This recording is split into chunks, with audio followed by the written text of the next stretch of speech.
হাজার হাজার মানে লাখ লাখ সব হোটেল মিলাইলে তো লাখ লাখ হ'ব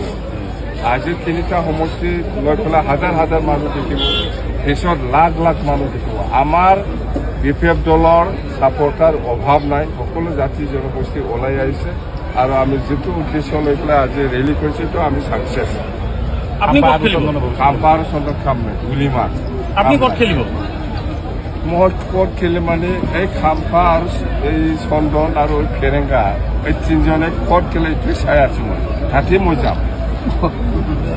ফেক্টর কোন হব আপনার ফেক্টর ইয়াত কোনো নাই ইউপিপিটো কাম নাই বহুত দূৰত আমাৰ ফেক্টৰ হ'ব আমাৰ জুচ হ'ব বিজেপিৰ লগত মানুহ যিমান মানুহ ওলাই আহিছে আজি কি ক'ব ক্ষেত্ৰত আমি ধন্যবাদ যাচিছো সকলো জাতি জনগোষ্ঠীলৈ যে সকলোৱে ওলাই আহিছে আমাক সহায় কৰিবৰ কাৰণে তাৰ কাৰণে মই BPF দলৰ হৈ পেলাই সকলোকে ধন্যবাদ যাচিছো